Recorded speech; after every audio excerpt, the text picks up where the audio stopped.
kasih Tuhan, kita akan mulaikan doa selamat malam Roh Kudus. Kita mau siapkan setiap hati kita.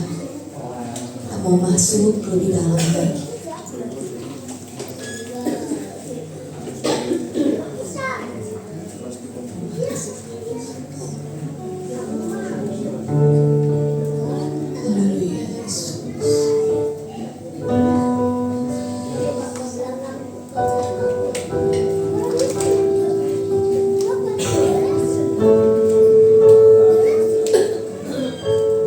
Selalu bekerja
kehidupan kami Bapa.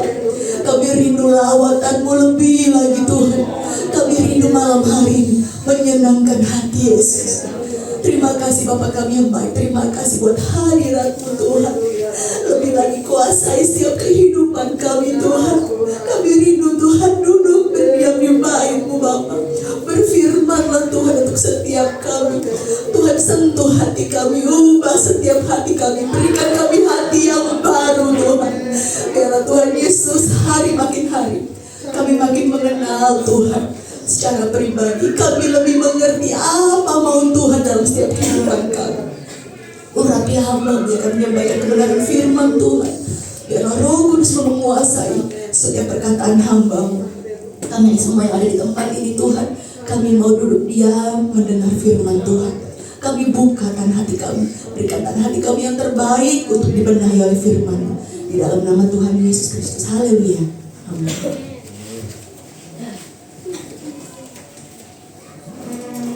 Selamat malam Bapak Ibu, anak-anak semua. Haleluya. Nah, puji nama Tuhan. Ya, hari ini kita akan masuk ke dalam tema, yaitu berjaga-jaga. Katakan kiri kanan, berjaga-jaga. Nah, saya begitu sangat bersemangat pada saat malam hari ini karena saya sudah mulai merasa segar karena dalam beberapa hari kemarin mengalami sakit. Siapa yang dalam minggu ini sakit? Angkat tangan. Oh, banyak ya sakit ya. Ya, demam, panas, semuanya nggak enak. Makan nggak enak, tidur nggak enak. Bahkan sampai tadi malam pun setiap jam mungkin bangun sampai jam 2 bangun. Akhirnya saya memutuskan untuk berdoa, dan di dalam doa Roh Kudus mengingatkan di dalam 1 Petrus 5 ayat 8 sampai 9. Coba mari kita semua buka 1 Petrus 5 ayat yang ke-8 dan 9. Sudah ketemu? 1, 2, 3. Sadarlah dan berjaga-jagalah, lawanmu si iblis berjalan keliling sama seperti singa yang mengaum-ngaum dan mencari orang yang dapat ditelannya. Lawanlah dia dengan iman yang teguh, sebab kamu tahu bahwa semua saudaramu di seluruh dunia menanggung penderitaan yang sama. Lihat di ayat 9, jangan pernah ada yang berkata saya itu paling menderita, saya itu paling sengsara. Ada orang yang hobinya itu suka menonjolkan kesengsaraannya. Kamu mah enak, kamu mah enak. Kalau saya mah susah, kalau saya mah begini begitu. No. Semua orang menanggung penderitaan yang sama. Saya tidak bisa menanggung penderitaan Bapak Ibu, tetapi percayalah Bapak Ibu juga tidak akan bisa menanggung penderitaan saya. Betul ya? Karena kalau kodok diajak balap terbang, nggak bisa. Ikan diajak lari, nggak bisa. Semua memiliki kelebihan dan kekurangannya masing-masing. Nah, yang perlu kita sadar, dikatakan berjaga-jagalah. Ayo anak-anak, saya masih terganggu dari tadi. Yang udah sekolah tolong masuk. Yang belum sekolah tidak. Kalau ini masih aman. Ini aduh. Ya sebentar saya tunggu. Ya, yang sudah sekolah nggak usah lagi tunjuk, duduk langsung sini. Kalau nggak usah sekolah. Nah, anak saya sendiri, puas ya. Ayo.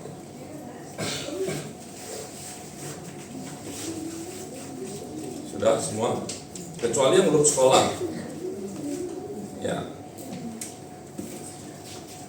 Lihat di sini, kita kembali lagi. Sadarlah dan berjaga-jagalah, lawanmu siapa? Kalau lawanmu Komeng, lawanmu Joko, lawanmu Budi, itu terlihat. Setuju ya? Tapi kalau lawan kita iblis, pertanyaan saya, Kapan Bapak Ibu, saudara-saudara, ayo anak-anak, pernah lihat setan? Ayo, jujur nih, kalian kan katanya takut setan. Biasa dulu. Siapa di sini takut setan? Pertanyaannya, pernah nggak kalian lihat setan? Ayo. Sampai sekarang nggak ada tuh yang tahu. Ada? Karena setan itu tidak kelihatan. Betul? Inilah yang harus kita hati-hati. Sesuatu yang tidak kelihatan itu bisa sangat hebat. Siapa yang tidak kelihatan? Itu Tuhan. Itu adalah malaikat Tuhan. Itu bisa sangat hebat menolong kita. Tetapi juga sesuatu yang tidak kelihatan bisa sangat merusak dan menghancurkan kita. Itulah iblis dan setan. Nah, ini yang harus kita berjaga-jaga. Firman Tuhan katakan, sadarlah berjaga-jaga, lawanmu malaikat, lawanmu Allah. Bukan, lawan kita iblis. Karena apa? Iblis itu merusak. Masalahnya sekarang iblis tidak kelihatan. Kalau begitu, melawan iblis harus apa? Dikatakan ayat 9, lawan dia dengan iman yang teguh.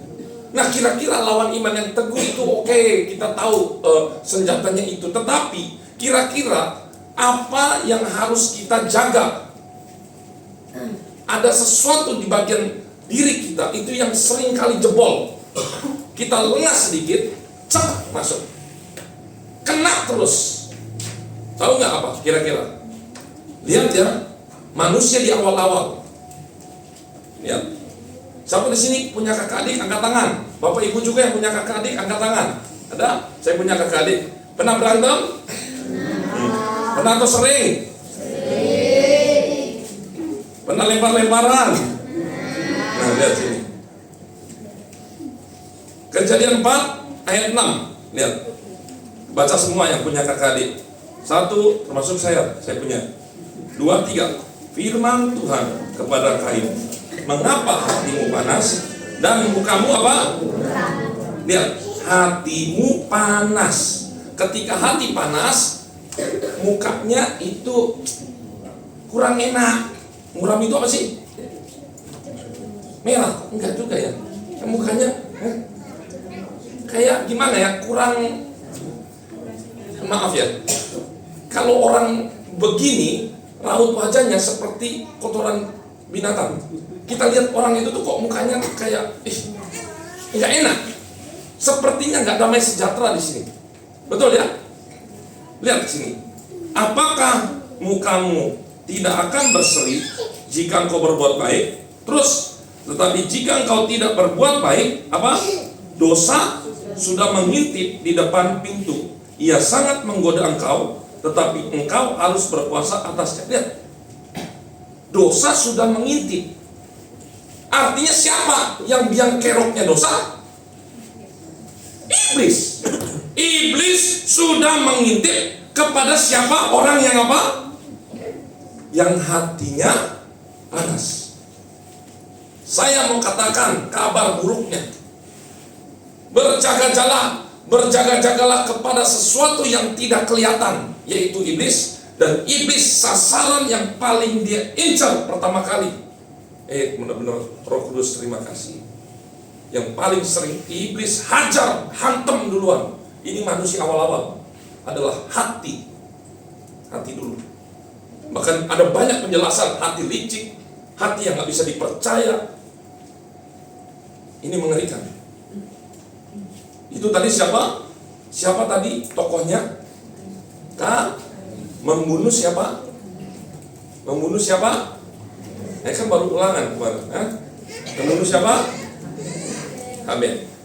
Jadi yang selalu dipakai alat oleh iblis adalah luka batin, iri hati, masalah tidak selesai, dikecewakan, semua itu disimpannya di hati nih.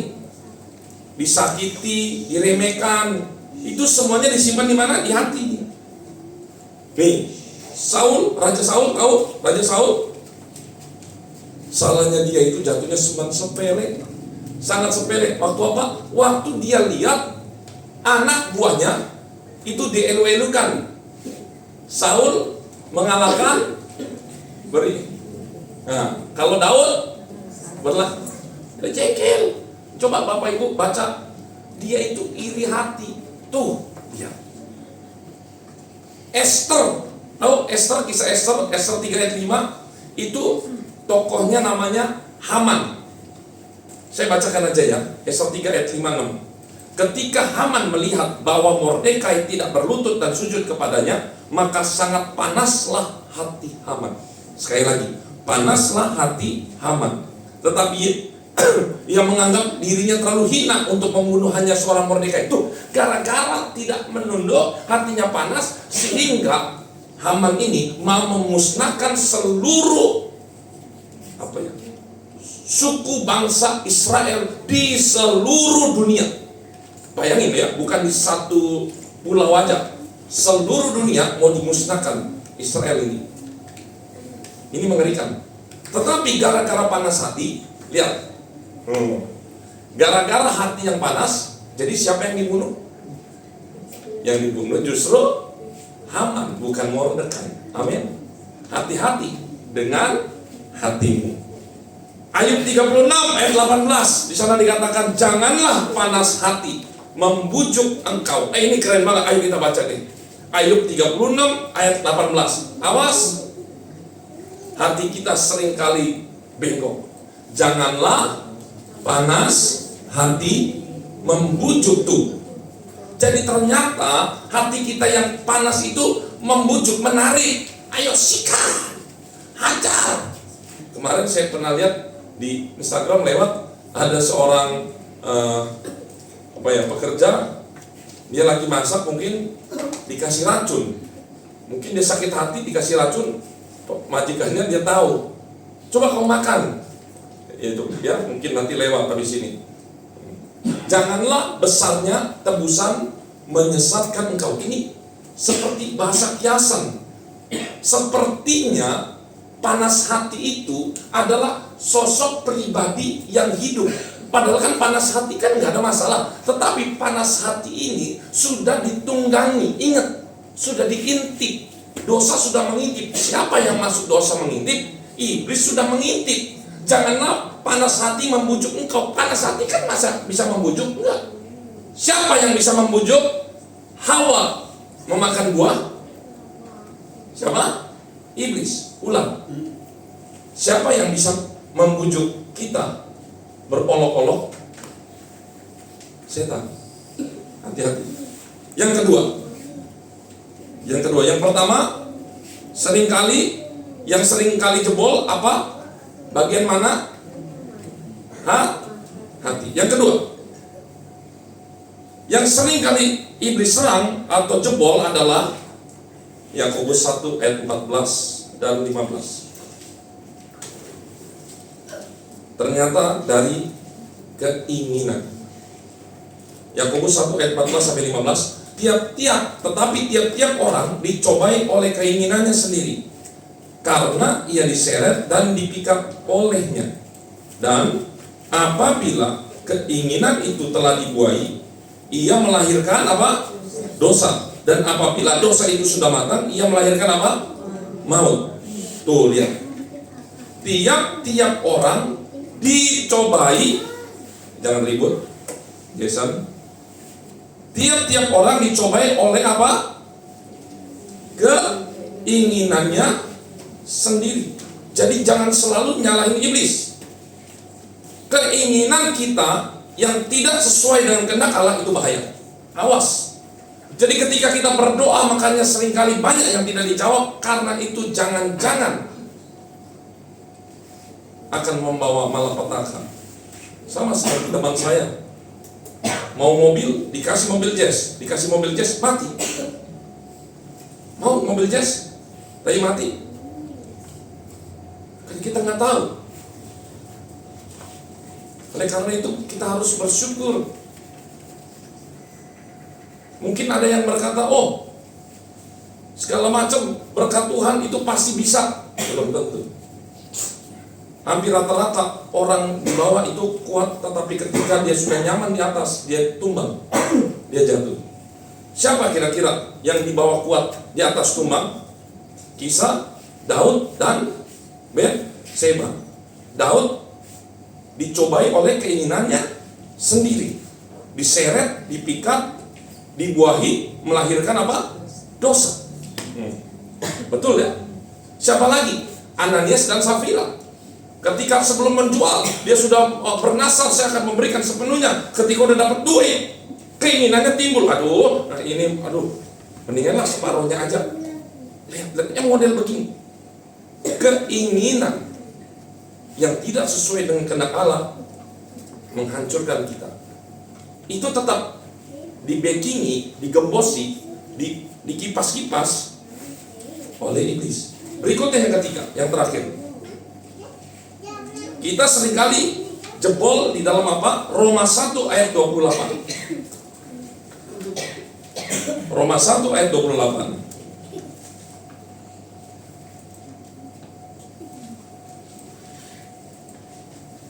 Dan karena mereka tidak merasa perlu untuk mengakui Allah, maka Allah menyerahkan mereka kepada pikiran-pikiran yang terkutuk sehingga mereka melakukan apa yang tidak pantas. Roma 1 ayat 21, sebab sekalipun mereka mengenal Allah, mereka tidak memuliakan Dia sebagai Allah atau mengucap syukur kepadanya. Sebaliknya pikiran mereka menjadi sia-sia, hati mereka menjadi bodoh dan gelap. Lihat, pikiran itu yang diserang oleh siapa? Oleh iblis. Makanya berapa minggu lalu saya pernah khotbahkan ini. Gantilah dengan pikiran-pikiran Kristus. Spare partnya ketika udah rusak pikiran kita, buang ganti baru, buang ganti baru. Amin. Ada 3 tadi apa yang seringkali manusia jebol? Pertama adalah hati, yang kedua adalah keinginan, yang ketiga adalah pikiran. Jaga itu. Mari kita masuk di dalam doa, dan saya harap semuanya benar-benar menyembah kepada Tuhan. Jangan ada yang bermain ya.